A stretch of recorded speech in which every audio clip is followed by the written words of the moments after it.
Bismillahirrahmanirrahim. Assalamualaikum warahmatullahi wabarakatuh. Robbi shrah li sadri wa yassir li amri wahlul 'uqdatam min lisani yafqahu qawli. Pertama-tama marilah kita panjatkan puji syukur kehadirat Allah Subhanahu wa taala yang telah memberikan rahmat dan karunia-Nya kepada kita semua sehingga kita bisa berkumpul di kegiatan yang penuh barokah ini, insyaallah, amin. Pada yang terhormat Bapak Kepala SMK Negeri 1 Balongan Dr. Amdas Haji Rosidin, pada yang terhormat Bapak Ibu guru hebat SMK Negeri 1 Balongan yang saya cintai dan saya banggakan. Untuk mengawali kegiatan pada hari ini, marilah kita sama-sama membaca basmalah. Bismillahirrahmanirrahim. Selanjutnya marilah kita menyanyikan lagu Indonesia Raya. Bapak Ibu dimohon berdiri.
Bapak Ibu dimohon duduk kembali.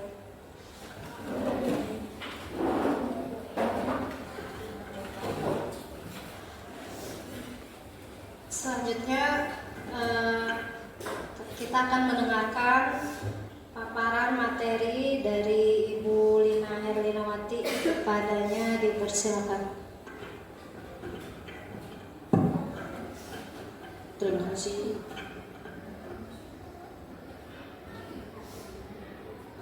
Bismillahirrahmanirrahim. Assalamualaikum warahmatullahi wabarakatuh.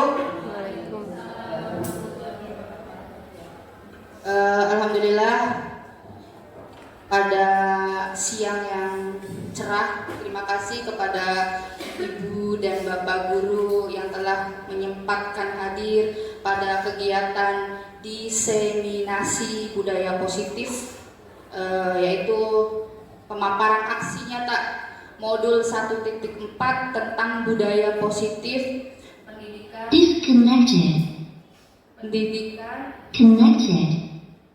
pendidikan guru penggerak angkatan 11 Kabupaten Indramayu yang akan disampaikan oleh kami berdua.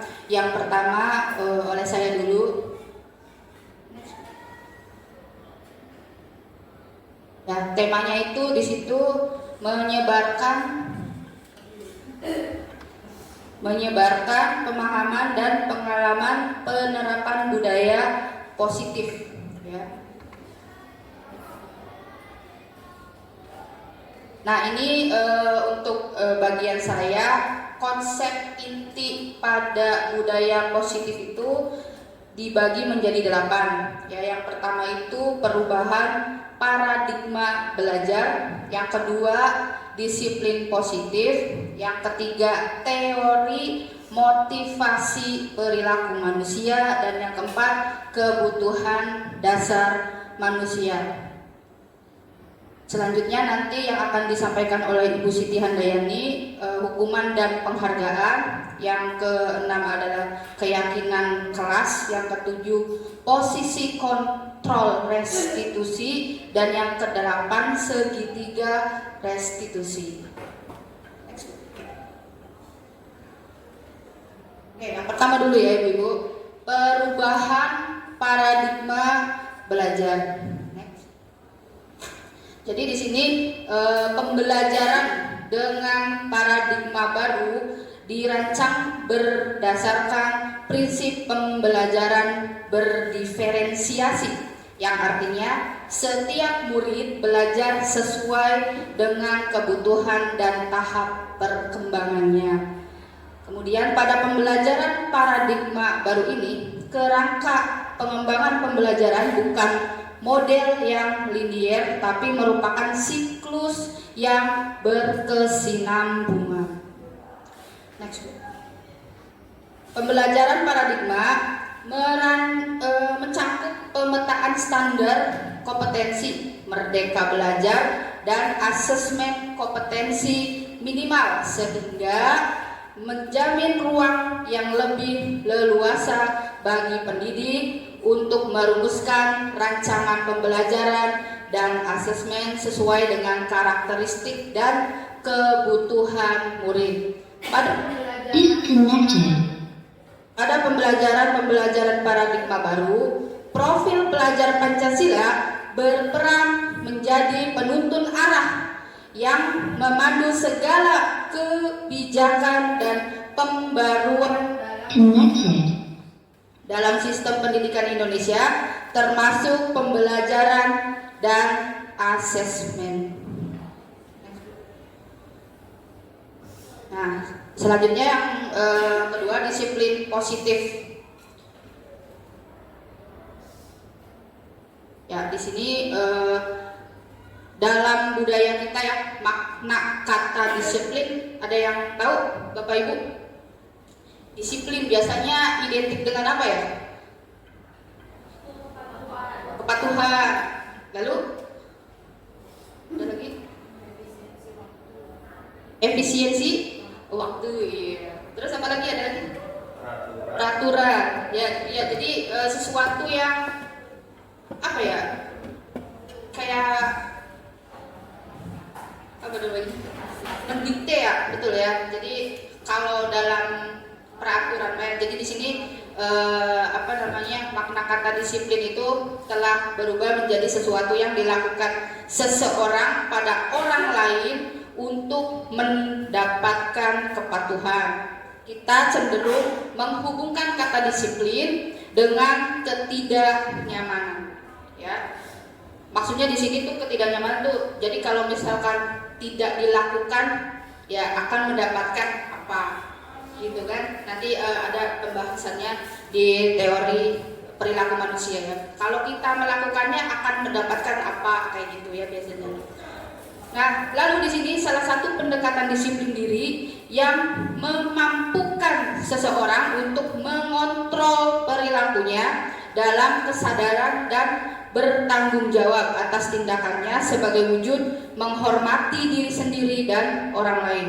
Sebagai pendidik, tujuan kita adalah menuntun murid untuk memiliki disiplin diri sehingga mereka bisa berperilaku yang mengacu pada nilai-nilai kebajikan universal dan memiliki motivasi intrinsik dari dalam dirinya, bukan ekstrinsik atau dari luar dirinya. Nah, pendekatan disiplin positif ini tidaklah tentang murid secara langsung, tetapi tentang diri dan cara kita sendiri. Kita itu bisa orang tua, atau di sekolah itu sebagai guru gitu ya, atau kalau di masyarakat sebagai orang dewasa seperti itu ya, yang memberikan dampak dan pengaruh positif kepada murid. Selanjutnya, nah di sini untuk pendekatan disiplin positif ya, merupakan kemampuan individual pendidik untuk mendidik atau membina murid secara individual atau secara kelompok. Pendekatan secara individual kelompok ini perlu mendapatkan dukungan kebijakan sekolah pastinya ya kalau kita di sekolah, dan peran serta pemangku kepentingan sekolah. Kita tidak bisa berdiri sendiri, itu guru sendiri, siswa sendiri tidak bisa tanpa ada dukungan dari para pemangku kepentingan sekolah. Nah ini, kemudian nilai-nilai tadi ya, kebajikan yang universal tadi adalah sifat-sifat positif manusia yang merupakan tujuan mulia yang ingin dicapai setiap individu. Nilai itu apa maksudnya? Nilai itu nilai yang harus disepakati bersama ya. Untuk nilai kebajikan itu tidak boleh hanya satu arah saja, tapi bersama harus disepakati. Itu bisa lintas bahasa, suku, bangsa, agama maupun latar belakang. Dan nanti itu semua pasti akan bermuara atau tujuannya untuk mewujudkan murid yang mempunyai profil pelajar Pancasila. Hafal ya Ibu, Bapak-bapak, apa aja elemen dari profil pelajar Pancasila? Ada berapa? Ada 6 ya. Di sini ada beriman, bertakwa kepada Tuhan yang Maha Esa, dan berakhlak mulia. Yang kedua, berkebinekaan global. Yang ketiga, gotong royong. Yang keempat, mandiri. Yang kelima, kreatif. Dan yang terakhir, bernalar kritis. Biasanya kalau di anak SD ya, kalau di anak SD mah udah diajarin ya. Ada nyanyinya biasanya tiap pagi. Iya. Adik saya yang SD juga ya sudah diajarin tuh kalau di rumah bersenandung. Oh udah. Jadi saya juga ikut hafal jadinya ya. Ada yang tahu lagunya? Boleh kita nyanyi bareng-bareng ya. Ini tuh nadanya tuh pakai nada naik beat, atau nggak? Iya. Saya ingin ya kayak gitu. Saya pergi tamasya, berkeliling-keliling kota sambil melihat-lihat. Nah, liriknya nadanya itu ya, kita pakai nada itu ganti pakai lirik ini. Saya dulu ya Ibu, Bapak-bapak mendengar, nanti kita bareng-bareng ya. Jadi gini. Pelajar Pancasila beriman dan bertakwa pada Tuhan yang Esa dan berakhlak mulia, berkebinekaan global, gotong royong mandiri, kreatif dan bernalar kritis. Oke, coba bareng-bareng ya sama ibu-ibu dan bapak-bapak. Gak ada musiknya apa-apa ya? Pakai cepat aja nih. Itu ya, kayak 1, 2, 3. Pelajar Pancasila beriman dan bertakwa pada Tuhan yang Esa dan berakhlak mulia, berkebinekaan global, royong mandiri, kreatif dan bernalar kritis. Terima kasih Bapak Ibu. Kayak gitu ya. Jadi lagu itu tuh kalau di SD Pak, tingkat SD mah ya setiap pagi tuh diputerin ya, karena kita kan sekarang memang sudah pakai kurikulum merdeka ya, merdeka belajar gitu. Dan profil ini nanti intinya mah tujuannya murid-murid tuh kita berharap mempunyai profil pelajar Pancasila dengan 6 elemen terbaik ini kayak gitu ya. Lanjut Bu.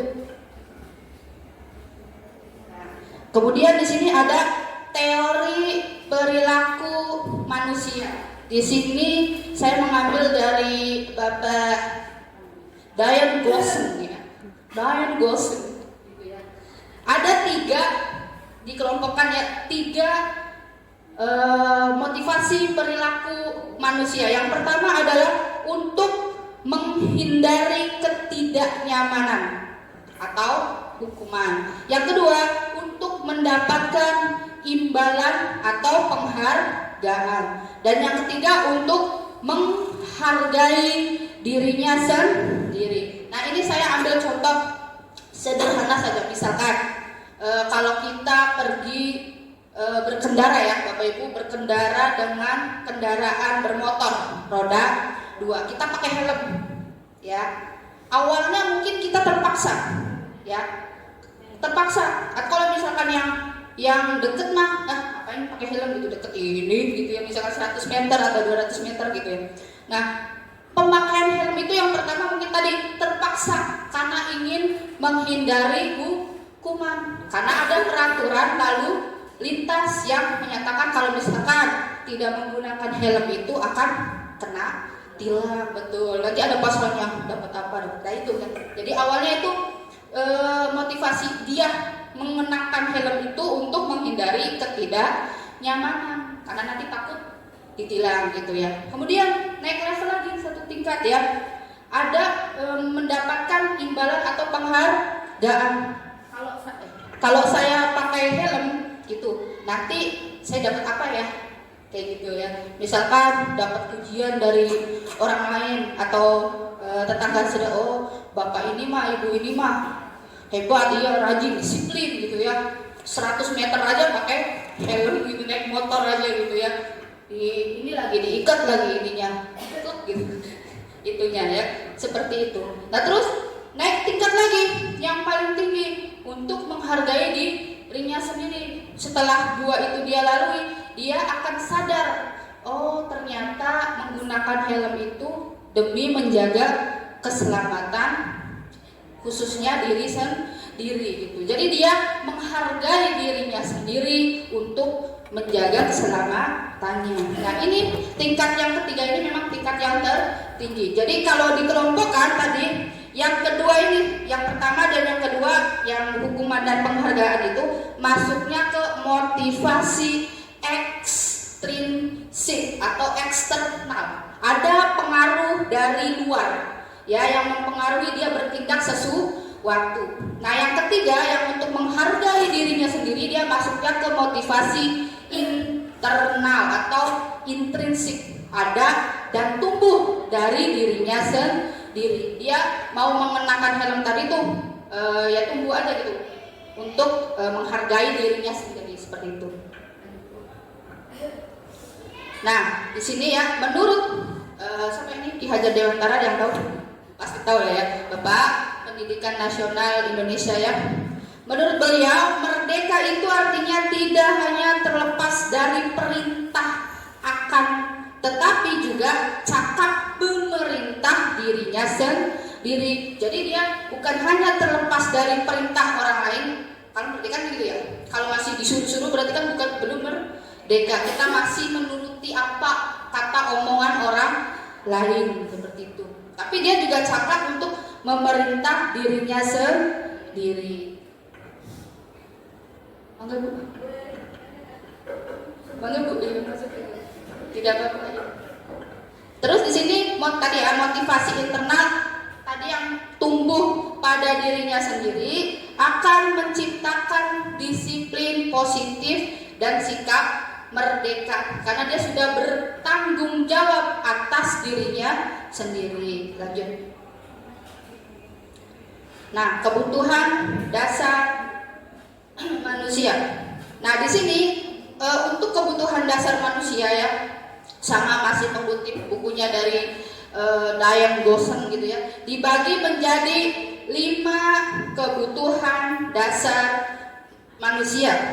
Yang pertama untuk survival, bertahan hidup, iya. Kemudian yang kedua kasih sayang. Yang ketiga kebebasan. Apa kebebasan?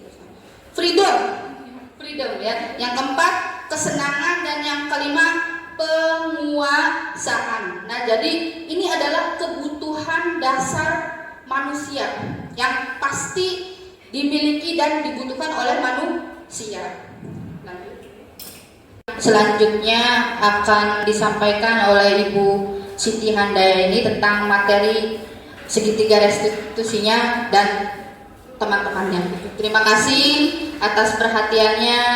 Assalamualaikum warahmatullahi wabarakatuh. Saya kembalikan ke moderator.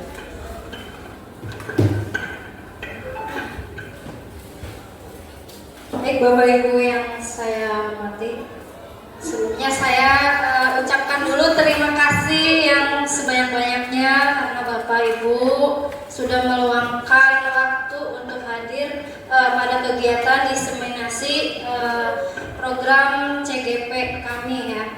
Jadi kami melanjutkan untuk melakukan diseminasi pada sekolah kami. Disconnected. Balongan. Baik, untuk materi yang berikutnya ini melengkapi materi yang disampaikan oleh Ibu Lina ya. Jadi setelah kita dengarkan dengan baik dari Ibu Lina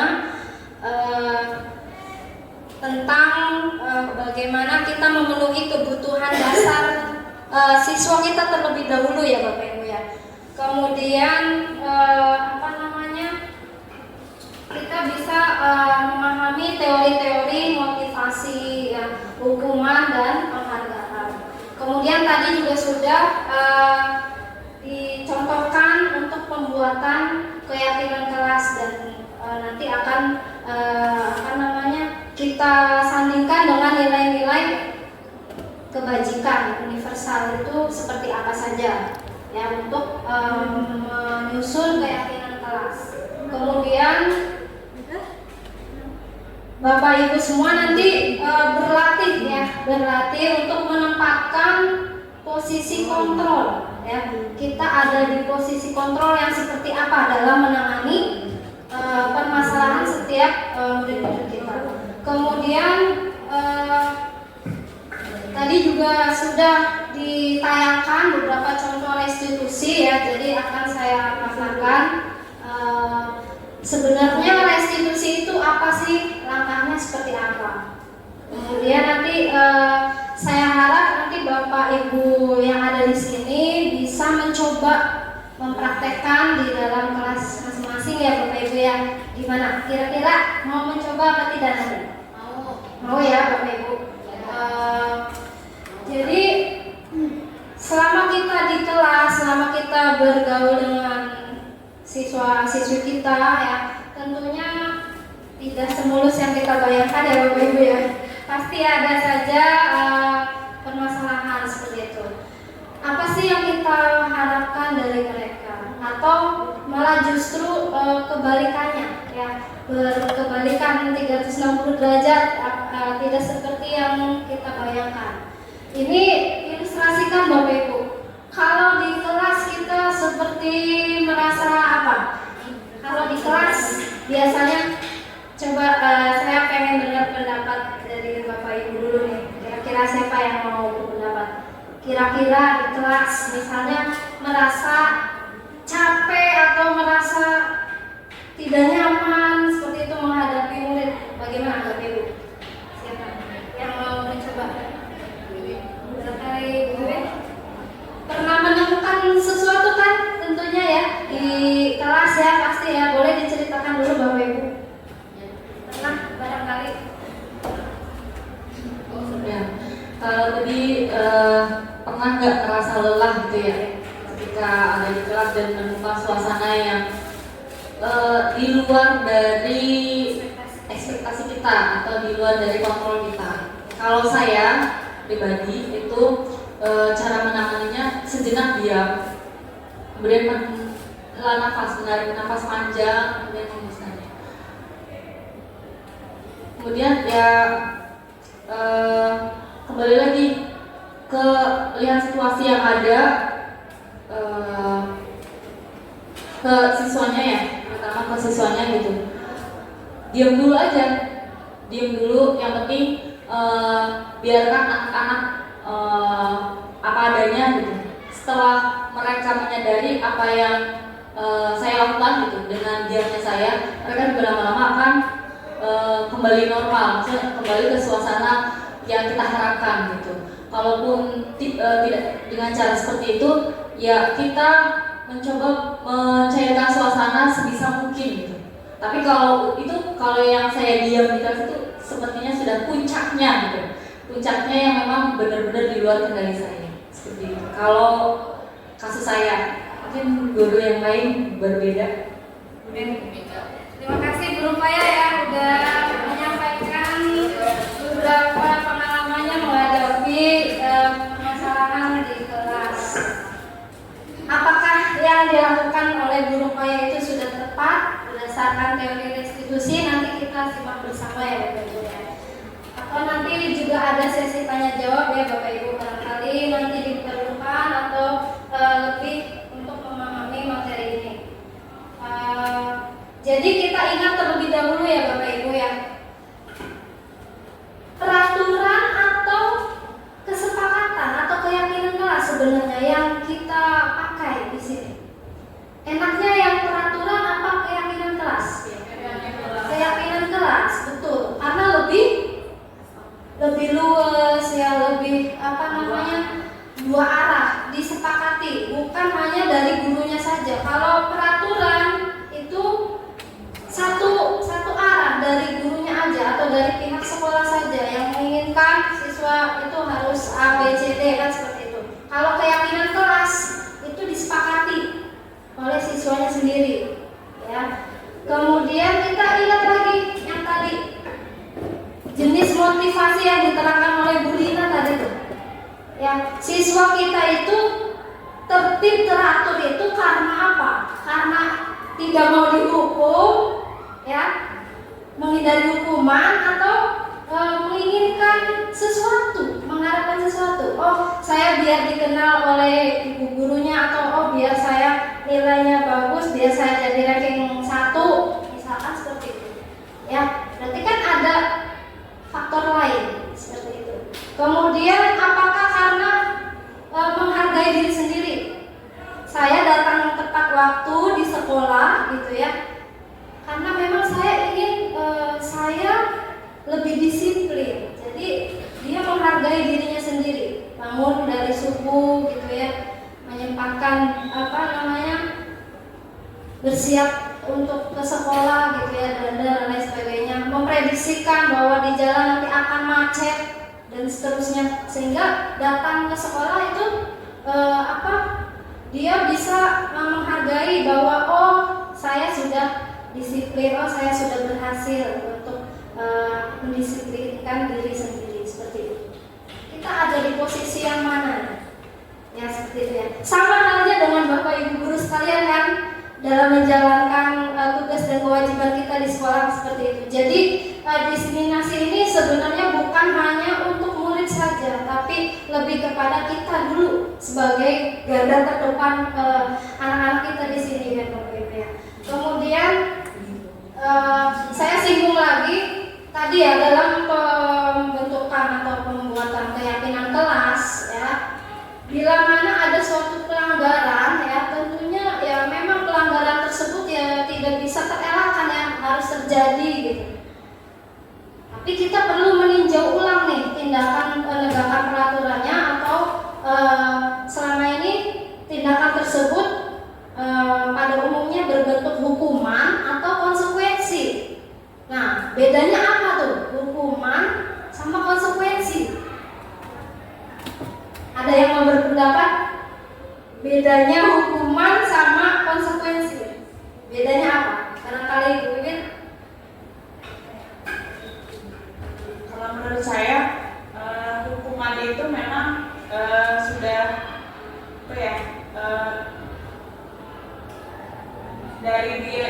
dari peraturan yang misalkan dibuat oleh sendiri dan dari gurunya, misalkan harusnya anak-anaknya jam 7 sudah di kelas misalkan, lalu dianya telat, berarti itu sudah otomatis salah dari siswa dan langsung menghukum misalkan seperti itu. Sementara kalau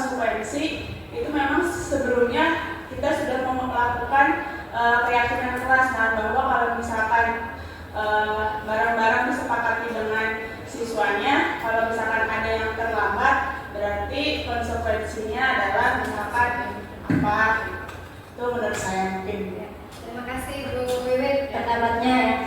Jadi memang betul ya, kalau konsekuensi tadinya di awal sudah kita buat sepakat bersama ya. Tapi nanti berhubungan atau tidak ya. Kalau tidak berhubungan, misalnya contoh kasusnya apa? Ya.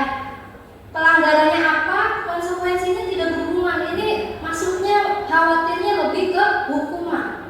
Jadi hukuman itu dalam tanda kutip ya artinya kita memberatkan siswa seperti itu ya Bapak Ibu ya. Kemudian nanti kita adakan yang namanya restitusi dari konsekuensi tersebut ya. Kita berusaha menciptakan kondisi ya bagi murid untuk memperbaiki kesalahan-kesalahan mereka sehingga mereka bisa kembali pada kelompok mereka dengan karakter yang lebih kuat. Seperti itu ya Bapak Ibu ya. Awal dari penguatan materi ini. Sekarang kita bedakan Bapak Ibu. Coba diperhatikan di tabel ini. Yang tadi ya, saya kan tanya perbedaan hukuman sama konsekuensi. Ya, ternyata konsekuensi itu perilaku yang pasif, ya, lebih agresif. Ya, kalau muncul lebih dominan yang seperti itu berarti kita kategorinya hukuman. Ya, artinya kita belum berhasil Bapak Ibu. Ya, nanti dikuatkan, misalkan ada penguatan hanya untuk bertahan dalam jangka waktu pendek. Siswa tersebut nurut tapi hari itu aja, misalkan besok diulangi lagi. Itu baru motivasi yang tahap kedua tadi itu, yang ingin mengharapkan sesuatu atau kita jadinya jangka pendek ya, lebih ke konsekuensi. Kalau masalahnya bisa sampai terpecahkan, itu berarti kita sudah melakukan restitusi. Kemudian contoh yang lain, yang berikutnya itu kalau hukuman itu sistem tidak akan berjalan, ya. Muridnya ketakutan sih Bapak Ibu ya, takut dihukum. Jadi kalau kita contohnya gini, asumsikan kalau kita melempar bola keras misalkan, kalau kita lemparnya dengan keras maka bola tersebut akan pantul lebih keras, lebih tinggi lagi. Seperti itu perilaku kita pada murid kita ya. Kalau kita lebih tarik ulur misalkan atau rada halus seperti itu ya, mungkin mereka juga akan lama-lama akan menyadari seperti itu. Seperti yang diungkapkan sama Bu Rupa yang tadi ya. Kemudian kalau konsekuensi ya, bedanya itu memerlukan monitoring. Kita monitoring terus menerus ya, kita kontrol lagi ya. Nah, kalau di bagian restitusi ya, murid itu langsung otomatis belajar tanggung jawab Bapak Ibu ya. Sedikit-sedikit dia menyadari tanggung jawabnya. Kemudian kita lihat lagi contohnya. Contoh yang lainnya banyak ya Bapak Ibu ya. Ini misalkan lebih menekankan peraturan. Pokoknya peraturannya tidak boleh pakai sepatu selain hitam misalkan. Itu lebih ke hukuman gitu. Kalau bahasanya seperti itu. Tapi kalau konsekuensi, kita tanyakan ulang, kita ingatkan kembali kepada murid kita. Sebenarnya keyakinan kelas yang kemarin itu apa sih? Seperti itu kan. Kamu mampu sebenarnya melakukannya. Kalau misalkan, jadi kita gali pendapatnya murid itu sendiri tanpa kita perintahkan. Jadi arah restitusi dan arah keyakinan kelas itu kita menggali pendapat murid itu sendiri untuk memecahkan permasalahannya sendiri. Seperti itu. Ini contoh aja ya Bapak Ibu ya. Apalagi ada kalimat awas ya. Kalau melakukan lagi kan seperti itu. Ibaratnya kita kalau menghadapi siswa itu kan spontan ya Bapak Ibu ya. Kamu lagi. Awas ya, maka seperti kayak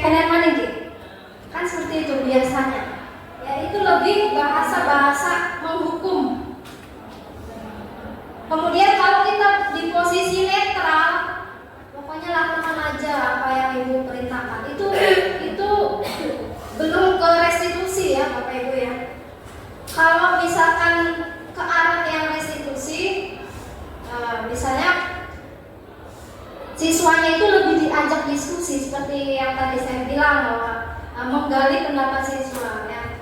Apa ini yang sebenarnya kamu inginkan? Misalkan seperti itu ditanyakan Bapak Ibu, terus-terusan digali. Nah, Bapak Ibu menelaah dari tabel ini. Yang pertama yaitu ada suatu hukuman mungkin ada sebuah tindakan ya, siswanya disuruh mencatat 100 kali di dalam buku dengan kalimat saya tidak akan terlambat lagi, terus 100 kali. Menurut Bapak Ibu yang seperti itu hukuman atau konsekuensi? Hukuman, sepakat itu hukuman. Ada jawaban lain? Alasannya kenapa itu hukuman? Karena penekanannya lebih ke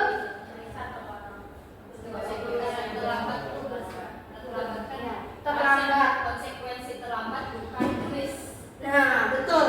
Nah, jadi ini nggak nyambung ya, Bapak Ibu ya. Ada tidak nyambung seperti itu. Pelanggarannya karena terlambat, ya karena terlambat ceritanya kan. Masa disuruh menulis 100 kali, nyambung nggak? Nggak nyambung kan? Jadi ini lebih kepada hukuman, betul sekali. Tepuk tangan buat Bu Mega. Kemudian ini ada lagi, lari mengelilingi lapangan basket 2 kali karena terlambat hadir. Apakah ini konsekuensi? Apa hukuman? Hukuman. Kenapa Pak Rizky? Pak Rizky duluan soalnya yang jadi hukuman. Ya, ini masuk hukuman karena anak tersebut terlambat gitu hadir di sekolahnya. Jadi ya menurut saya ini masuknya ke hukuman. Ada konsekuensi.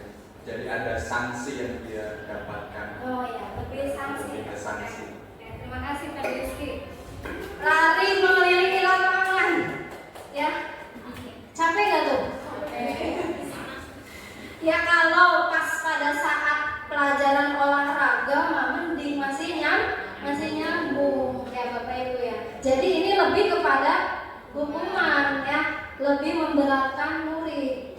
Kemudian ketiga, membersihkan coretan yang dibuat di mejanya dia sendiri ya, membersihkan coretan yang dibuatnya di meja tulis. Konsekuensi atau hukuman? Kenapa? Ya, kenapa? Saya pengen banyak alasannya.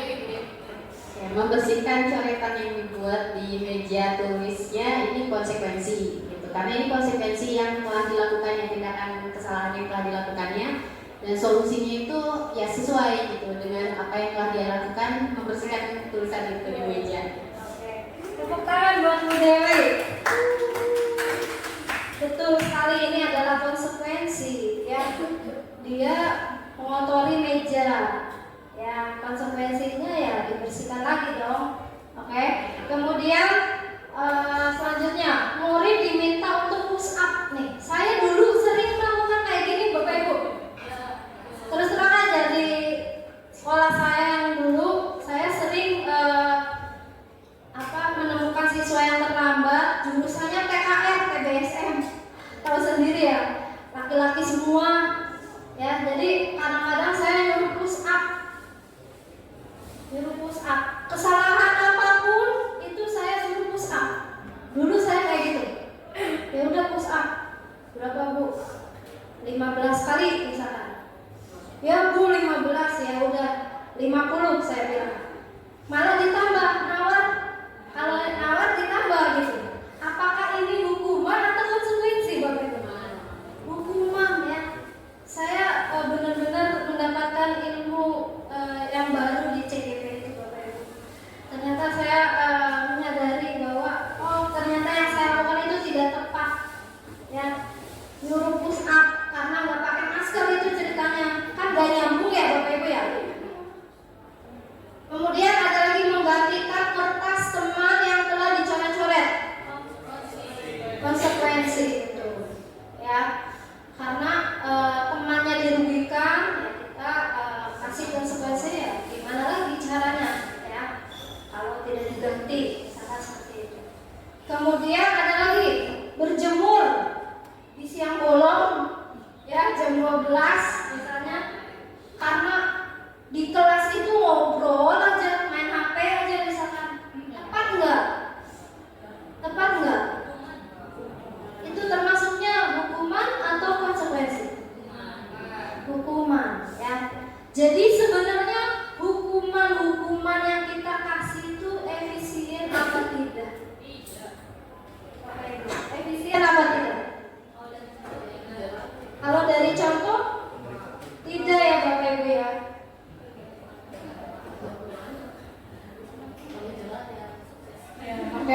cenderung arahnya ke hukuman ya, lebih menggiringnya kepada keyakinan keras. Jadi kita coba praktekkan Bapak Ibu ya, dari lingkup terkecil Bapak Ibu.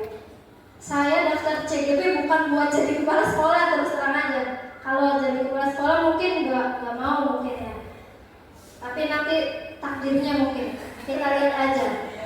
Tapi tujuan utamanya itu memperbaiki cara mengajar saya Bapak Ibu, cara menangani siswa itu seperti apa. Jadi Bapak Ibu nanti coba deh di lingkup terkecil dulu di kelas kita. Pada saat kita mengajar, kita buat keyakinan kelas. Kalau di lingkup yang besar nanti keyakinan sekolah, berarti dalam lingkup keseluruhan berarti keyakinan sekolah namanya. Nah, dalam menyusun keyakinan kelas ini ada panduannya Bapak Ibu ya. Yang tadi dijelaskan sama Bu Lina itu saya hanya melengkapi saja bahwa keyakinan kelas lebih bersifat abstrak daripada peraturan yang telah dibuat rinci dan konkret. Kemudian keyakinan kelas berupa pernyataan-pernyataan yang universal. Artinya tidak menyudutkan sesuatu kesalahan gitu. Kemudian pernyataan keyakinan kelas senantiasa dibentuk dalam kalimat-kalimat positif. Kemudian hendaknya tidak terlalu banyak ya Bapak Ibu ya, sehingga mudah diingat dan dipahami oleh semua anggota kelas gitu ya. Kemudian keyakinan kelas sebaiknya sesuatu yang dapat diterapkan di lingkungan tersebut ya. Cocok apa enggak, misalkan di lab, misalkan saya ngajar di lab, peraturannya misalkan tidak boleh keluar masuk misalkan karena ruangannya ber-AC ya, seperti itu. Tapi kalimatnya menghindari kalimat negatif ya Bapak Ibu ya, seperti itu. Kemudian semua warga kelas, anggota kelas ya hendaknya ikut berkontribusi dalam pembuatan keyakinan kelas lewat kegiatan curah pendapat. Kemudian bersedia meninjau kembali dari waktu ke waktu.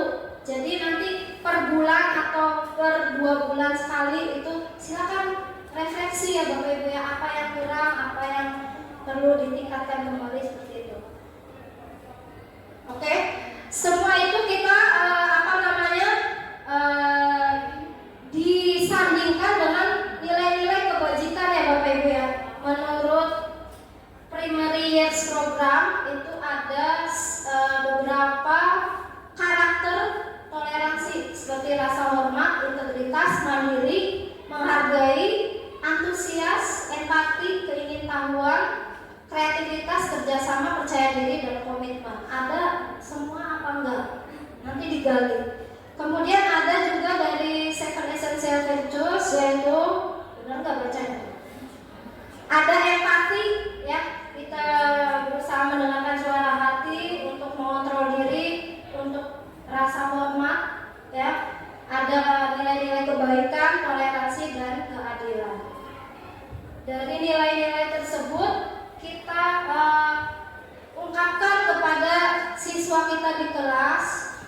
Kira-kira nilai-nilai yang tadi bisa muncul di dalam karakter mereka. Ini contoh keyakinan kelas yang sudah dibuat, misalkan kalimatnya seperti ini ya. Itu boleh ya Bapak Ibu nanti dibuat di satu lembar, dilaminating bila perlu, ditempelkan di kelas, atau bila perlu di bawahnya itu tertanda tangan semua anggota kelas misalkan. Yang pernah saya buat itu ya di atasnya keyakinan kelas, di bawahnya anggota kelas menandatangani semua. Kalau yang nggak hadir pada saat itu ya tetap kita kasih pengarahannya ya, kita sosialisasikan dan mau tidak mau ya, bukan mau tidak mau ya, karena sudah disepakati oleh mayoritas anggota kelas ya, kita sepakati juga bagi yang tidak hadir seperti itu. Ini contohnya. Jadi memunculkan apa itu? Sikap positif ya, ada rasa hormat. Kemudian bekerja itu contohnya apa? Kalimatnya, contoh yang bekerja. Kami meyakini bahwa sangat penting untuk mengerjakan segala pekerjaan dan mengikuti kegiatan yang telah ditugaskan. Ya kan sering banget siswa kita nggak ngerjain tugas seperti itu ya. Padahal kurikulum merdeka katanya nggak boleh ngasih PR. Ya. Kemudian di rumah suruh istirahat, ya suruh istirahat. Pokoknya biar fresh, besoknya datang lagi ke sekolah biar fresh. Tapi kenyataannya yang sering kita jumpai di kelas juga mereka ya, artinya tidak mau berpikir gitu ya. Jadi dengan adanya keyakinan kelas ini dibuatlah kalimat untuk memunculkan mereka supaya nilai kebaikan untuk bekerja itu muncul dengan cara seperti itu tadi. Kalimatnya boleh menggunakan yang ini, ya Bapak Ibu ya, seperti itu. Oke, masih semangat ya Bapak Ibu ya? Semangat. Oke, masih semangat. Oke, sekarang kita lanjutkan ya Bapak Ibu ya. Kalau masih semangat nih, jujur kalau nggak semangat kita nanti mungkin ice breaking dulu mungkin ya. Kalau masih semangat kita lanjut. Lanjut ya Bapak Ibu ya. Jadi sebenarnya ya Bapak Ibu ya, kita kadang-kadang salah berasumsi. Murid itu mau kita ubah, mau kita arahkan kalau muridnya itu mau, ya kan? Kalau nggak mau ya tetap aja kan seperti itu. Jadi nanti ada teori kontrol dari Dr. William ini ya. Sebenarnya ada miskonsepsi nih bahwa ilustrasi guru mengontrol murid itu memang ya, tapi kan kalau muridnya nggak mau tetap aja nggak akan terjadi perubahan ke arah yang lebih baik. Kemudian ilusi bahwa semua penguatan positif itu efektif dan bermanfaat. Kemudian ada lagi ilusi bahwa kritik dan membuat orang merasa bersalah itu dapat menguatkan karakter. Benar apa enggak? Seperti itu nanti kita buktikan ya.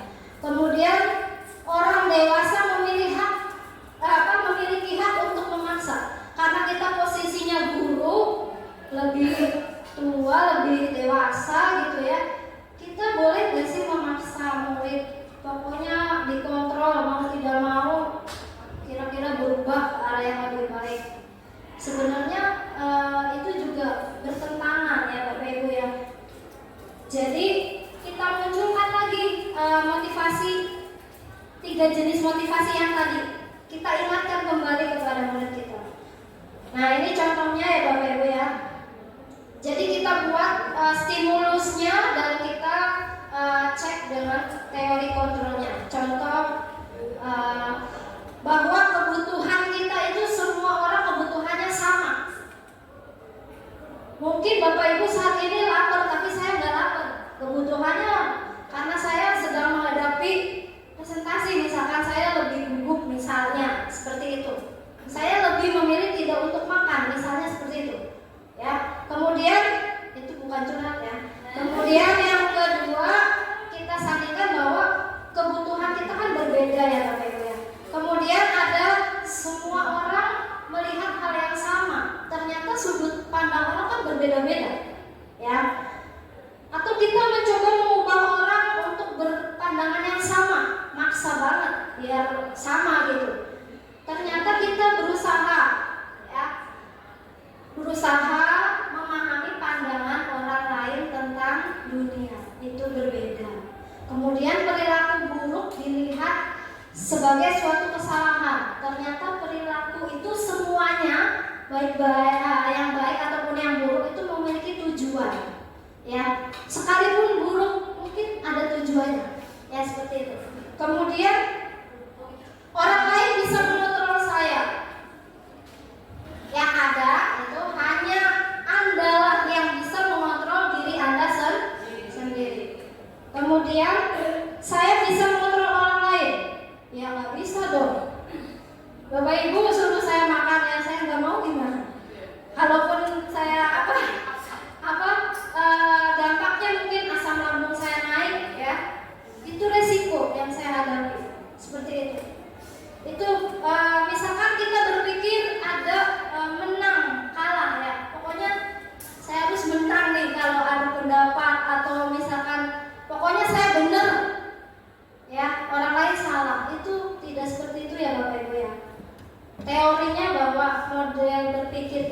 harus menang dan menang. Jadi sama-sama menang ya.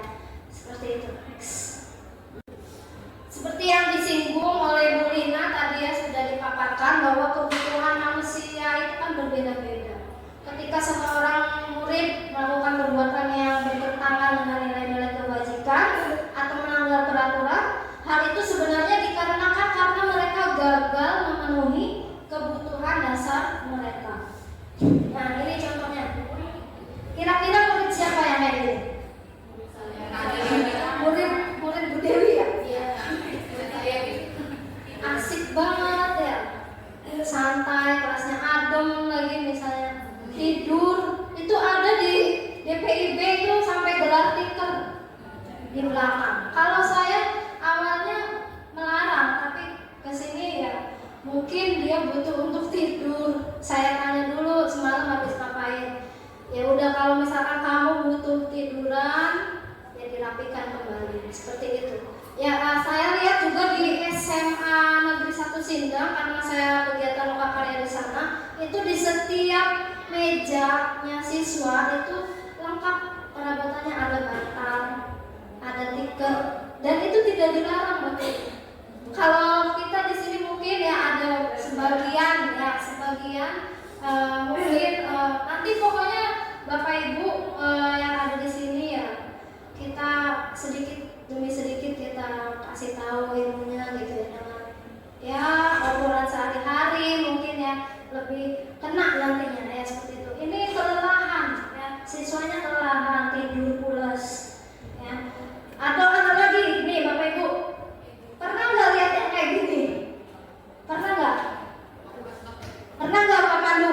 Mungkin Pak Pandu kan guru BK, enggak? Pernah nggak? Kalau ditanyakan pernah apa enggak, pernah. Nah, kasusnya seperti apa? Barangkali bisa di-share. Atau penanganannya seperti apa? Endingnya bisa diceritakan. Kasusnya yang paling saya ingat itu setahun yang lalu ya. Setahun yang lalu paling saya berantem antara kakak kelas dan adik kelas. Oke. Jadi ini dia ancamannya lewat handphone seperti itu. Ibaratnya pengen ngadang bahasa Jawanya. Ini ngadang dia aja. Dan hampir saya lihat sebelum mereka bertemu seperti ini, saya tahan salah satunya, saya tarik ke ruang mereka, saya diskusikan apa sebabnya, kenapa kamu seperti ini. Dan waktu itu masalahnya gara-gara wanita, perempuan rebutan cewek, seperti itu. Ancamannya gak main-main Bu. Waktu kemarin dia membawa gerombolannya, teman-temannya sendiri. Endingnya saya tahan, saya tanyakan kenapa. Ya karena dia nggak suka anak itu melihat yang lain. Maksudnya berdamai apa enggak? Berdamai.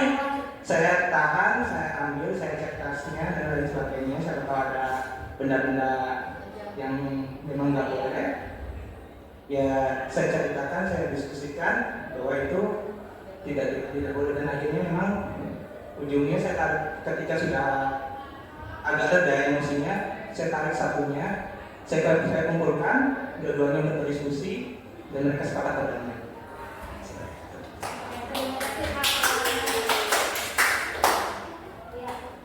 Memang ya Bapak Ibu ya, kasus-kasusnya di luar nasta. Di luar nalar ya Bapak Ibu ya. Kadang-kadang apa namanya, yang gak kepikiran sama kita kok terjadi seperti itu ya. Kok bisa-bisanya? Bisa-bisa. Coba. Nanti yang dilakukan oleh Pak Pandu itu ya, ada di posisi mana Pak kira-kira? Sebelum saya jelaskan ya, kira-kira Pak Pandu itu menyalahkan apa tidak sama yang pembuat masalah yang pertama kali? Tidak menyalahkan. Oke, kita simak ya Bapak Ibu ya materinya. Jadi dalam menangani beberapa kasus ya Bapak Ibu ya, seperti yang dikatakan Bu Rokoya tadi, sebaiknya kita kita menarik nafas terlebih dahulu. Supaya apa? Menghindari kalimat-kalimat penghukum yang tadi, ya. Kalau kita bahasanya gini, kamu lagi, mau jadi apa? Pokoknya besok kalau nggak tepat waktu, ibu datengin rumah kamu, misalkan, atau apa seperti itu. Nadanya udah keras, ya. Itu posisi penghukum, Bapak Ibu. Yang seperti itu ada di posisi penghukum.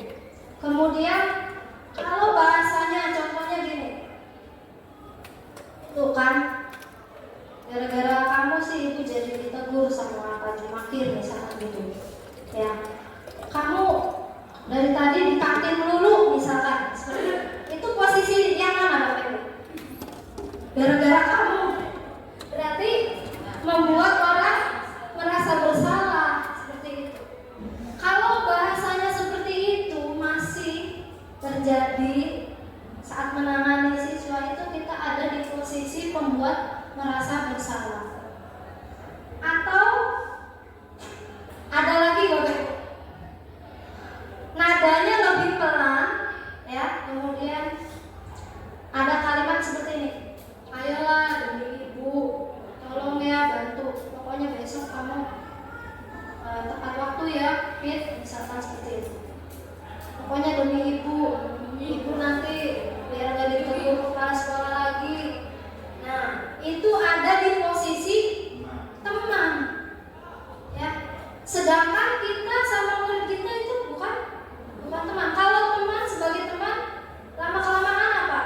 Siswa kita nggak kurang hormat, ya, kurang hormat terhadap gurunya, seperti itu.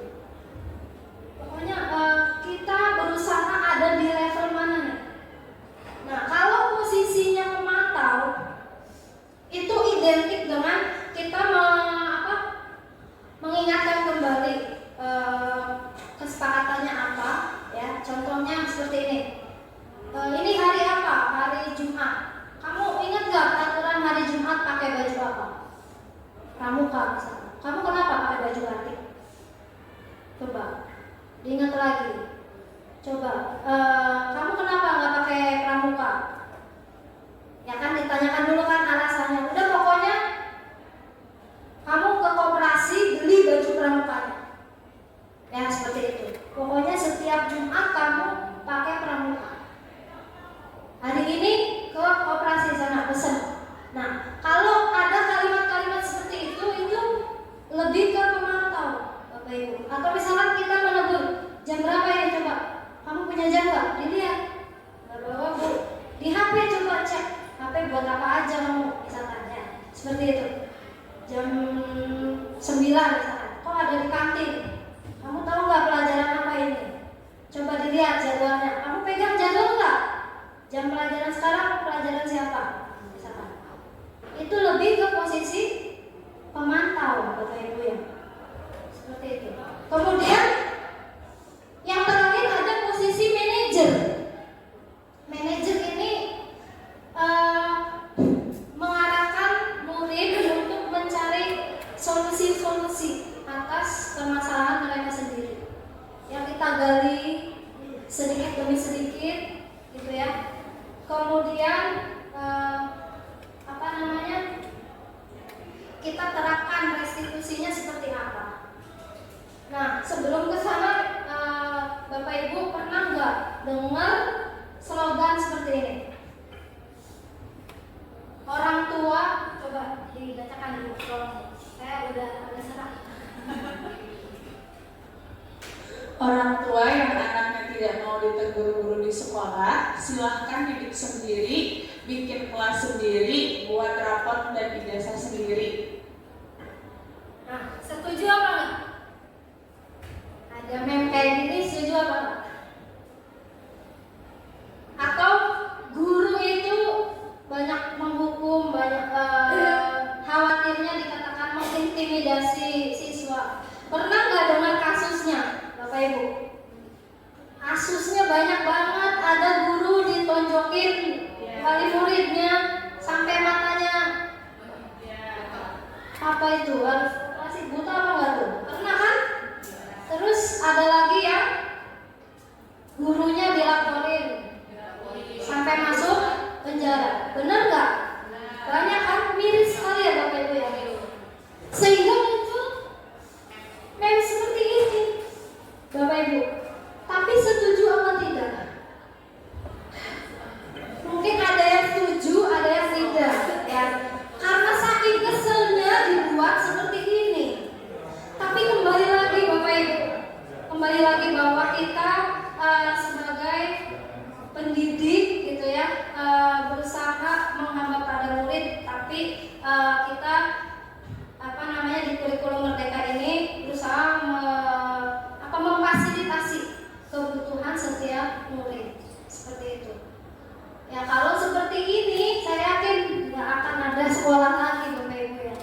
Mungkin ya sekarang kan banyak banget ada homeschooling ya, terus ada lagi sekolah alam ya seperti itu. Jadi sekolah juga bersaing ya,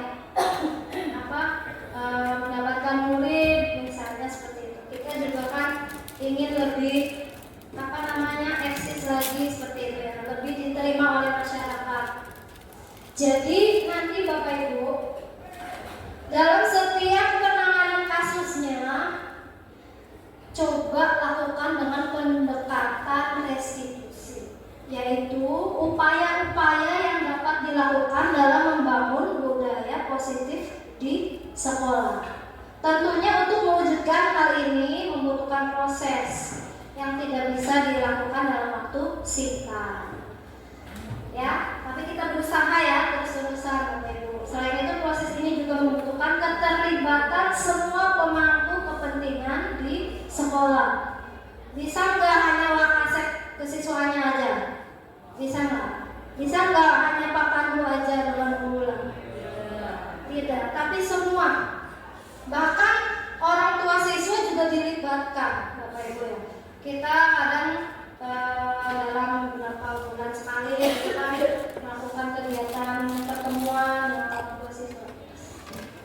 Nah, langkah-langkahnya seperti contoh yang ditayangkan sama Bu Lina tadi, itu namanya segitiga restitusi Bapak Ibu. Jadi langkah-langkahnya kalau menurut saya boleh tidak sistematis, tapi ketiganya harus ada. Jadi segitiga itu kan tiga sisi. Berarti tiga langkah itu ada semua. Jadi segitiga restitusi itu berarti ada 3 langkah. Yang pertama, validasi tindakan yang salah. Ya betul. Terima kasih Bu.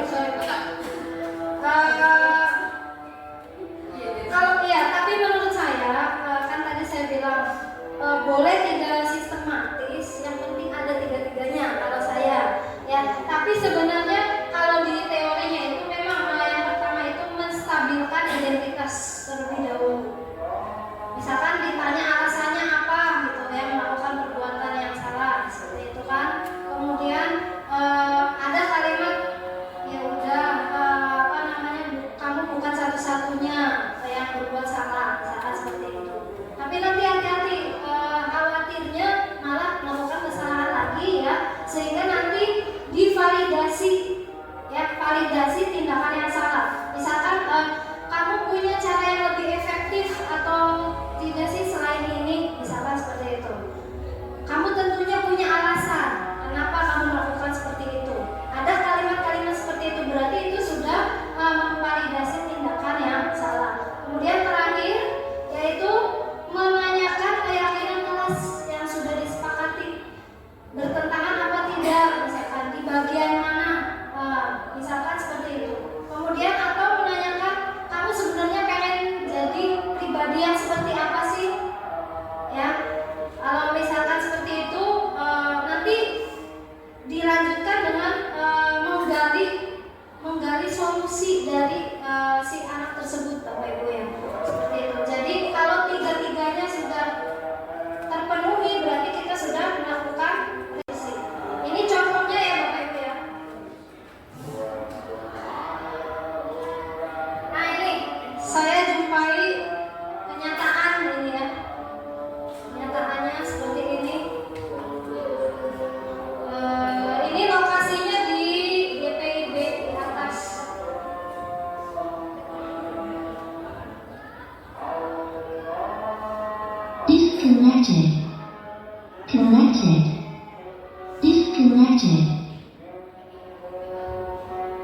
Connected.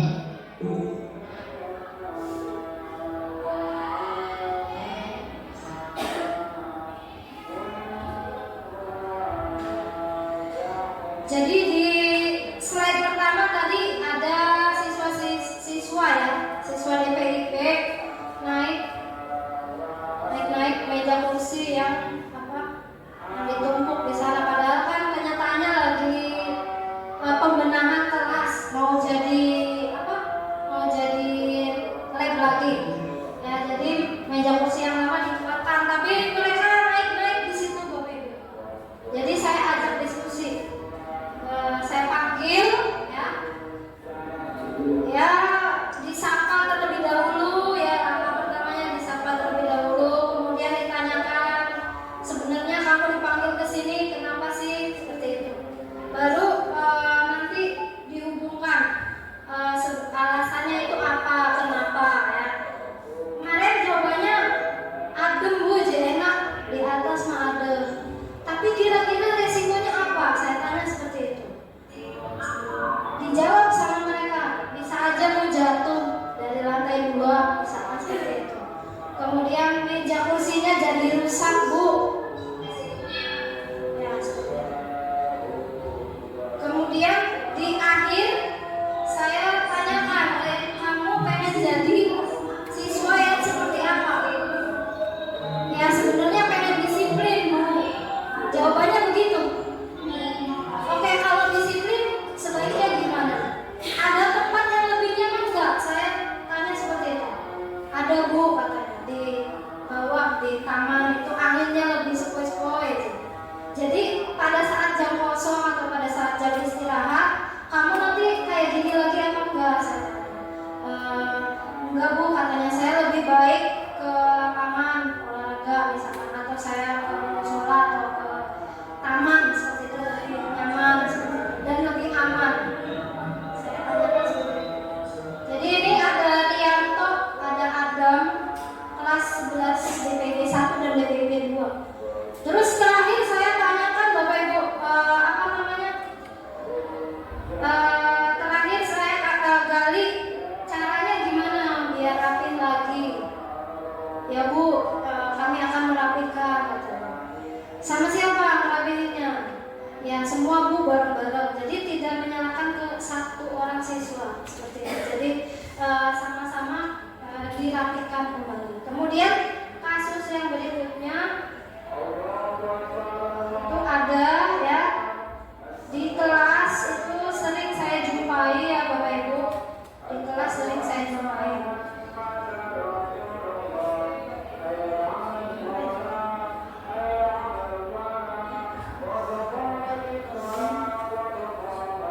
Ini koleksi.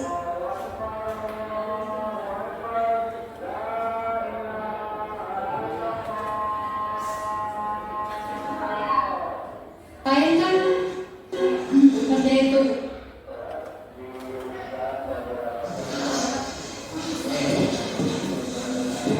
Dit, lagi ngapain Dit? Kenapa? Oh, yang lain kan ngerjain tugas. Kamu butuh gambarnya banyak, tugasnya gimana? Ada dikerjain. Nanti ngobrol ya sama ibu di rumah. Coba, kenapa? Gak bawa alat ya? Jadi tugasnya gimana? Udah dikerjain dong? Adit, Najwa, ya jadi biasanya kalau nggak bawa alat berimbas ke emosi ya Bapak Ibu ya. Biasanya kayak gitu nggak? Kalau Bapak Ibu yang lain kayak gitu nggak? Anak asik sendiri nonton HP, misalkan main game, atau yang perempuannya sibuk dandan misalkan seperti itu. Ya kita bisa mengendalikan diri ya setelah ada teori-teori seperti ini.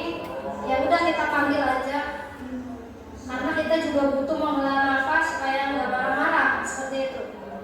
Jadi saya tanyakan sebenarnya kenapa nggak bawa kan? Ternyata belum beli, belum punya. Solusinya apa? Jadi mereka berpikir untuk membeli Bu, nanti pulang sekolah katanya. Jadi kemudian sering pelupa Bu, saya ini sering ketinggalan karena lupa jadwalnya. Ya udah, gimana caranya biar ingat terus. Jadi Adit itu jawab ya udah dicatat terus ditempel Bu di kamar seperti itu. Jadi next itu alhamdulillah sekarang siswanya ya bawa alat Bapak Ibu ya, tugasnya juga nggak ketinggalan lagi. Kalaupun ya Bapak Ibu ya, kalaupun kita selama ini sudah terlanjur, ibaratnya sudah terlanjur salah kepada murid kita, atau ya pasti namanya manusia kan berbuat salah, pasti kita punya emosi juga kan Bapak Ibu ya. Apalagi kelasnya siang hari panas gitu ya, nggak ada kipas, nggak ada AC, kita juga kadang-kadang lebih emosi duluan. Kira-kira solusinya apa Bapak Ibu? Kembali lagi ya Bapak Ibu ya, bahwa kita punya kebutuhan dasar. Guru juga manusia. Jadi ingat lagi kebutuhan kita apa yang belum terpenuhi sebelum masuk ke kelas. Saya belum makan, ya udah makan dulu. Ya, istilahnya seperti itu. Pada saat jam istirahat kita sempatkan makan, minum atau apa, kita butuhkan apa di sana supaya kita lebih kontrol diri. Oke Bapak Ibu, sepakat ya? Oke. Gimana? Ada pertanyaan dulu Bapak Ibu sebelum diakhiri diskusi kita hari ini? Ada pertanyaan Bu? Bismillah. Mau bertanya ke Ibu Siti Handayani dan Bu Lina, mungkin saling keterkaitannya. Tadi ada dari segi material, ada penerapan budaya positif. Ya, penerapan budaya positif, keyakinan kelas, terus ada paradigma baru dan disiplin positifnya. Nah, yang ingin saya tanyakan tadi berulang-ulang kali Bu Lina dan Bu Siti Handayani mengucapkan bahwa kita harus mempunyai keyakinan kelas dengan siswa. Nah, pertanyaan saya adalah,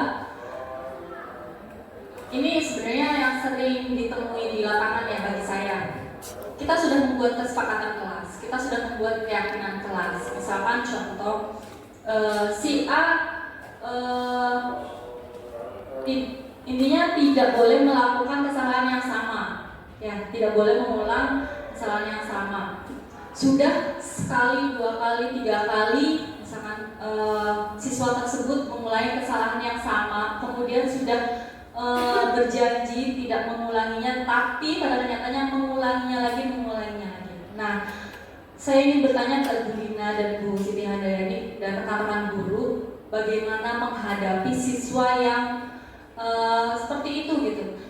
Sudah pendekatan personal sudah membuat keyakinan kelas intinya langkah-langkah yang sudah kita jalani itu sudah semua gitu, tapi tetap tidak ada perubahan pada siswa tersebut. Contohnya apa bisa disebutkan?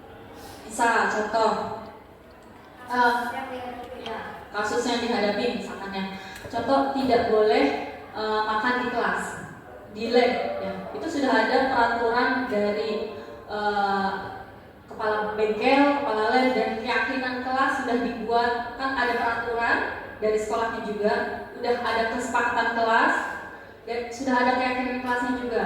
Intinya tidak kalau mau makan tidak di luar lab, tidak boleh di dalam lab. Nah, seperti itu. Dan kesepakatan kelas yang saya dan murid-murid saya, keyakinan kelas yang saya sepakati dengan murid-murid saya itu, ketika saya menerangkan, ketika saya menjelaskan, itu semuanya fokus. Tapi ada beberapa siswa yang tidak gitu.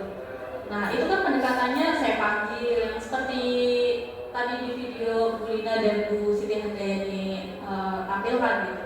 Tapi ya 2-3 kali siswa tersebut masih sama gitu. Itu gimana solusinya gitu?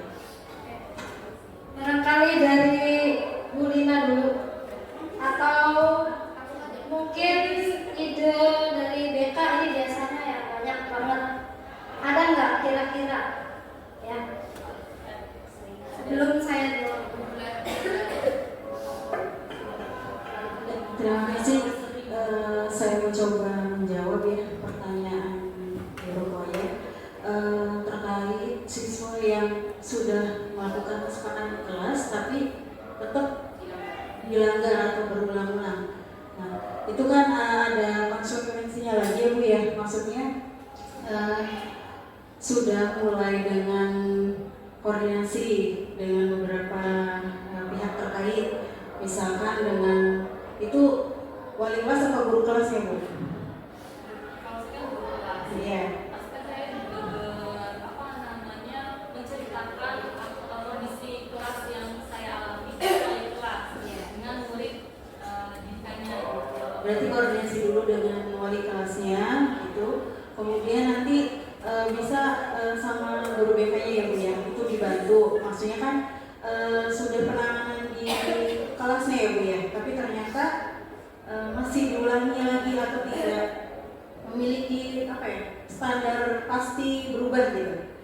Jadi kita boleh nanti koordinasi dengan wali kelas bersama guru BK-nya gitu untuk membantu mungkin nanti sesekali masuk kelas tersebut gitu, sama-sama saling memberikan pengarahan atau apa gitu, terhadap kelas itu yang tadi mungkin itu koordinasi dulu saja dengan wali kelas dan guru BK-nya terkait dengan apa tadi nilai-nilai disiplinan ataupun aturan-aturan yang sudah ada. Terima kasih Bu Bulan. Saya dulu Bu Bulan. Itu karena kita tidak bisa melakukannya sendiri ya Bapak Ibu ya. Kita terus-terusan berkolaborasi. Memang ya Bapak Ibu ya, siswa kita itu unik, semuanya unik ya Bapak Ibu ya. Sudah ada keyakinan kelas ya. Kadang-kadang ada memang peraturan untuk dilanggar atau ya memang kita sudah menerapkan segitiga restitusi misalnya seperti itu, tapi terulang kembali. Jadi kita ingat lagi bahwa memang keyakinan kelas itu dibuat dalam jangka waktu yang lama, tapi kita perlu meninjau kembali, misalkan setiap seminggu sekali dengan konsekuensi yang ada sebelumnya. Ya, Bapak Ibu ya, tentunya kita selalu mengingatkan bahwa memang keyakinan kelasnya harus menjaga kebersihan seperti itu. Kemudian selain itu, kalau memang belum muncul nilai-nilai rasa tanggung jawabnya seperti itu ya Bapak Ibu, berarti kan diulang lagi. Itu menandakan bahwa siswa tersebut belum memunculkan rasa tanggung jawabnya. Jadi kembali lagi ke teori motivasi yang tadi Bapak Ibu, karena memang manusia itu tidak akan berubah kalau sendirinya tidak mau berubah. Jadi itu ilusi ya, bahwa guru mampu mengontrol murid itu sebenarnya tidak bisa kalau muridnya tidak mau.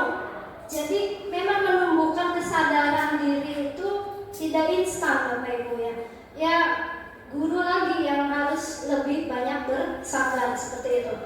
Jadi teori motivasi yang tadi itu kan karena menghindari hukuman atau karena ingin dipuji, dihargai gitu, atau memang timbul untuk menghargai dirinya sendiri. Oh saya jadi lebih apik misalkan seperti itu, menghargai diri sendiri. Kalau kelasnya bersih, saya lebih nyaman misalkan untuk beraktivitas untuk kesehatan juga seperti itu. Jadi mungkin kesadarannya yang perlu ditingkatkan kembali. Jadi memang kita itu tidak bisa memaksakan. Jadi kalau memang Bapak Ibu menemukan hal seperti itu, tidak apa-apa, itu bukan kesalahan kita. Bapak Ibu tetap semangat ya. Kembali lagi ya, bahwa ilusi memang ya, kalau kita itu tidak bisa mengontrol murid seperti itu. Ya daripada kita timbulnya menghukum, lebih baik kita sudah tetap sesuai pada teori-teori yang kita pelajari, menerapkan segitiga restitusi ya. Adapun hasilnya kurang maksimal atau apa, kita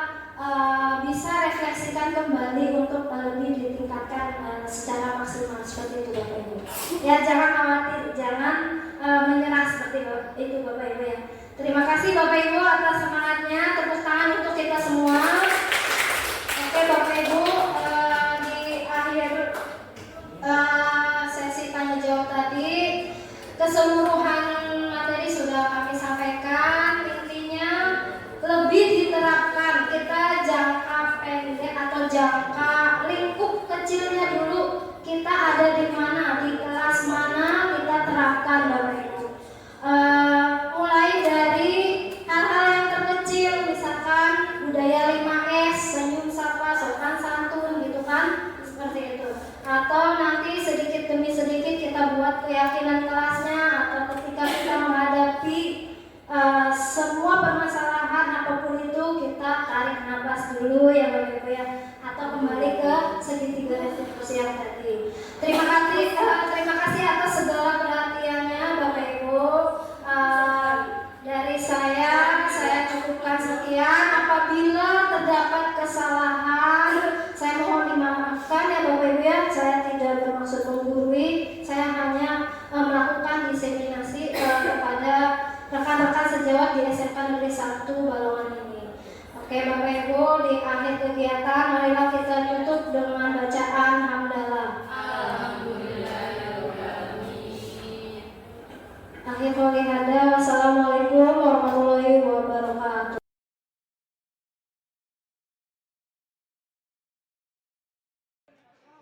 Harusnya gimana? Turun dulu.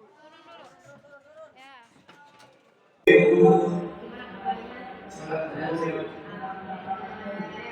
Kira-kira kenapa nih disuruh ngumpul di sini? Ibu belum ada ya. Masih ingat kemarin ibu di atas. Ngapain? Kalian ngapain? Naik di meja kursi ya. Nah, kira-kira resiko apa nanti yang akan terjadi kalau naik meja kursi? Ya, jangan sampai terus resikonya apa? Rusak ya. Sebenarnya kalian tuh kenapa sih? Alasan apa sih yang membuat kalian seperti itu? Aneh, ada gitu. Emang gak ada tempat lain? Kira-kira ada cara lain nggak?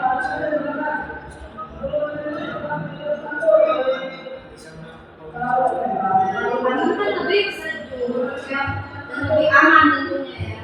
Kemudian kalau ada jam kosong, kira-kira diisi dengan apa? Nah, olahraga juga lebih bagus ya. Oke, saya di sini nggak mencari siapa yang salah ya, tapi saya pengen kalian komitmen. Ya, kalian pengen jadi siswa yang seperti apa sih? Teladan, disiplin, Jangan tercapai ya seperti itu ya. Oke, kembali lagi. Kalian ingat nggak keyakinan kelas apa yang kita sepakati dulu?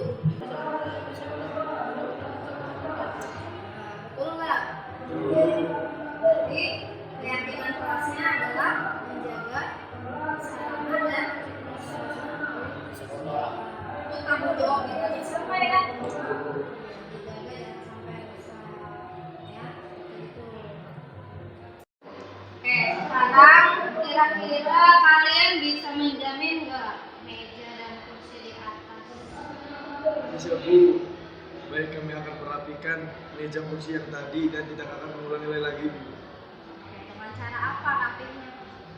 Memberesi Membereskan. Siapa yang membereskan? Yang kita membereskan semua siapa? Bu. Sepakat ya? Ya Bu. Oke, benar. Nanti ibu akan lihat di sana. Oke, sekarang kalian isi dulu pembinaannya ya. Silakan.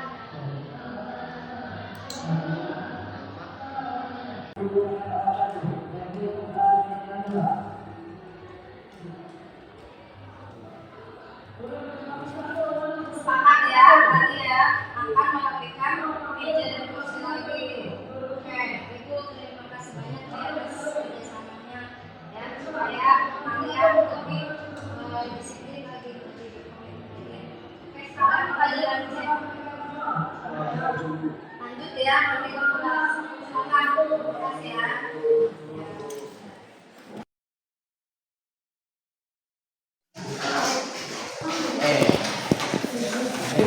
Dit, lagi ngapain, Dit? Loh, yang lain kan ngerjain tugas. Kamu buku gambarnya mana? Lupa. Nanti ngobrol ya sama ibu di ruang guru. Iya, Bu. Coba, kenapa gak bawa alat ya? Iya Bu, ketinggalan. Oh, ketinggalan. Jadi tugasnya gimana? Gak dikerjain dong? Adit, Najwa, sudah tahu belum kalian kenapa dipanggil ibu ke sini? Tadi kan di kelas kalian berdiam diri ya. Teman-temannya kan menggambar, ada alat gambarnya. Kalau Najwa, kenapa nggak bawa alat gambar? Bu, ribet bawa-bawa alat gambar segala. Maaf Bu, sebenarnya Najwa belum beli alatnya. Oh, belum beli. Oke, nggak apa-apa sih. Sebenarnya kamu berhak melakukan seperti itu ya. Tapi menurut kamu manfaatnya apa? Kira-kira kalian pengen jadi orang yang seperti apa sih? Sebenarnya saya pelupa, Bu. Jadi ketinggalan terus, gimana ya, Bu? Caranya. Itu hak kalian ya, tidak bawa alat gambar. Namun, kira-kira tugasnya bisa selesai tidak? Iya sih, Bu. Kalau saya tidak bawa alat gambar, saya akan ketinggalan dengan yang lain dan tugas saya semakin menumpuk.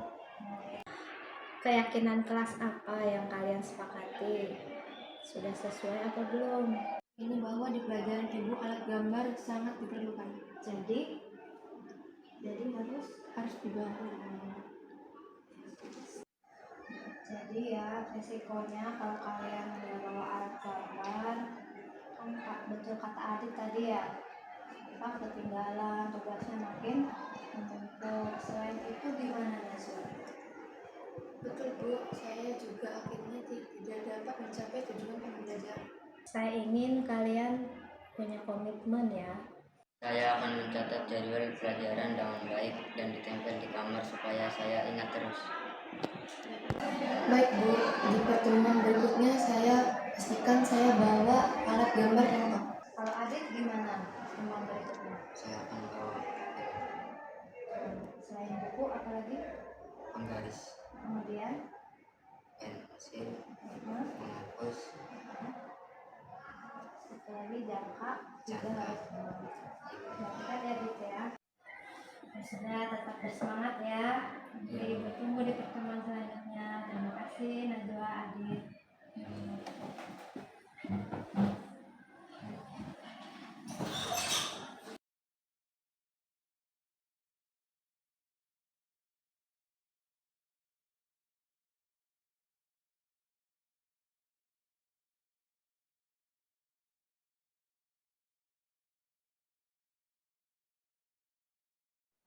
Assalamualaikum warahmatullahi wabarakatuh. Saya Fitri Adamayanti, guru TKJ yang tadi mengikuti pemaparan yang disampaikan oleh Ibu Siti Handayani. Pemaparan yang sudah disampaikan oleh Ibu Siti Handayani sudah sangat jelas dan mudah-mudahan dapat diterapkan di dalam kehidupan mengajar sehari-hari. Terima kasih. Assalamualaikum warahmatullahi wabarakatuh. Assalamualaikum warahmatullahi wabarakatuh. Perkenalkan saya Konita Fernanzen, guru DPIB. Hasil dari diseminasi Ibu Siti Handayani sudah baik, sudah menjelaskan tentang bagaimana segitiga rekonstruksi dan juga penerapan kesepakatan kelas. Selain itu, Ibu Siti Handayani juga sudah menerapkan nilai-nilai sebagai seorang calon guru penggerak, yaitu disiplin dan juga menerapkan salah satunya adalah P5 dalam melaksanakan pembelajaran di kelas. Semoga pendidikan yang Ibu Siti Handayani lakukan sebagai calon guru penggerak dapat berguna bagi rekan-rekan kerja serta siswa-siswi SMK Negeri 1 Balongan. Terima kasih. Wassalamualaikum. Assalamualaikum warahmatullahi wabarakatuh. Diseminasi yang dijelaskan oleh Ibu Siti Handayani sudah sangat bagus, sudah sangat jelas tentang keyakinan kelas dan segitiga restitusi. Semoga kedepannya kami bisa menerapkan dalam pembelajaran kami di kelas sehingga tercipta pengajaran yang lebih baik lagi. Selamat dan sukses. Terima kasih.